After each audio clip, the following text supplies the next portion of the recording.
L'actualité patrimoniale selon les GIRA. Comment équiper une location meublée? Pour louer un bien en location meublée, il faut le louer avec des meubles. Cela paraît tellement évident, mais c'est pourtant l'élément central qui fait toute la différence pour l'administration fiscale entre un bien loué nu et un bien loué en meublé. Alors comment faire pour équiper un bien en vue de le transformer en meublé, et tout cela en respectant la loi? Au final, c'est excessivement simple. Il suffit juste de se conforter à la liste des équipements de confort et meubles fixée dans le décret du 31 juillet 2015. Vous y retrouverez les éléments suivants. Une literie comprenant couette ou couverture. Un dispositif d'occultation des fenêtres dans les pièces destinées à être utilisées comme chambre à coucher. Des plaques de cuisson. Un four ou four à micro-ondes. Un réfrigérateur et congélateur, ou au minimum un réfrigérateur doté d'un compartiment permettant de disposer d'une température inférieure ou égale à -6 degrés. La vaisselle nécessaire pour la reprise des repas. Des ustensiles de cuisine. Des tables et sièges. Des étagères de rangement. Des luminaires, ainsi que du matériel d'entretien ménager adapté aux caractéristiques du logement. Mais bien entendu, comme vous pouvez l'imaginer, cette liste est le strict minimum d'un point de vue fiscal. Nous ne pouvons vous conseiller que d'y ajouter des éléments de confort supplémentaires, qui seront un réel plus pour vous aider à trouver des locataires plus facilement. Bien entendu, tout dépend de la typologie de bien que vous avez et surtout des locataires que vous visez. Si nous sommes sur un bien destiné au tourisme, ou alors aux étudiants, ou alors encore pour la colocation, ce ne sont pas les mêmes éléments que vous aurez à y rajouter. Mais aussi, c'est un excellent moyen d'augmenter les prix de la location afin d'en améliorer la rentabilité financière. Le tout est de mettre tout ça correctement en valeur lorsque vous mettrez et posterez vos annonces immobilières au vu du grand public. Vous devrez rester dans l'esprit de la location meublée. Par définition, un logement meublé est un logement décent, équipé d'un mobilier en nombre et en qualité suffisant pour permettre aux locataires d'y dormir, manger et vivre convenablement au regard des exigences de la vie courante. Ce qui signifie donc que votre locataire ne devrait pas avoir besoin d'équiper le bien pour y vivre. Les seules choses qu'il ait à ramener sont ses effets personnels. Ah oui, et dernière chose, votre locataire va réellement y vivre.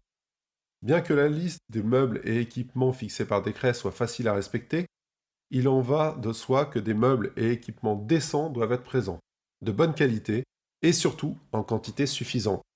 Dans le cas contraire, l'administration fiscale peut vous contester le statut de meublé et dans ce cas, c'est la remise en cause de tous les avantages fiscaux acquis les années précédentes. La sanction peut être extrêmement lourde de sortir de statut de location meublée. Cela s'appelle la requalification fiscale. Si vous ne respectez pas la checklist imposée par l'administration fiscale, la sentence est brutale avec la requalification fiscale de votre bien en location nue. Les conséquences majeures sont les suivantes. Votre bail sera alors considéré comme un bail de droit commun de location. Donc, si vous avez loué à votre locataire pour sa résidence principale, le bail passera à une durée minimum de 3 ans avec un préavis de 3 mois dans le cadre de la résiliation. L'indice de revalorisation des loyers deviendra l'IRL. Et d'un point de vue fiscal, les loyers ne seront plus imposés en tant que bénéfices industriels et commerciaux. Ils rentreront dans la catégorie des revenus fonciers, avec toutes les conséquences fiscales que cela implique. Dans le cadre d'investissements dans le neuf, en résidence gérée, les conséquences financières peuvent être beaucoup plus grandes. En effet, avant la 20e année, une quote-part de TVA sera remboursée par le propriétaire. Et s'il a choisi de profiter de l'amendement Censi-Bouvard et que la requalification intervient pendant les 9 premières années, il devra rembourser l'intégralité de l'avantage fiscal perçu. N'oubliez jamais que la charge de la preuve du statut de meublé incombe au propriétaire du bien.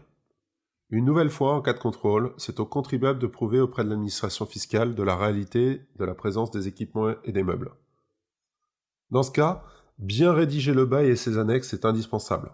Notre premier conseil est d'annexer une liste des biens présents au bail de location, ce qui représentera un premier faisceau d'indices. Mais vous imaginez pour autant que ce n'est pas suffisant. Pour les meubles, vous pouvez utiliser soit des meubles neufs, soit des meubles anciens. Il est tout à fait possible d'utiliser des équipements et meubles anciens dans le cadre d'une location meublée. Il faut juste que tout soit en bon état de fonctionnement. N'ayant pas de facture à présenter, vous ne pourrez pas profiter fiscalement de l'amortissement comptable sur ces meubles. il sera par la même occasion plus compliqué de prouver leur existence, sauf visite de l'administration fiscale au sein du bien, ou alors grâce à des photos. Utilisez à bon escient les états des lieux d'entrée et de sortie du bien.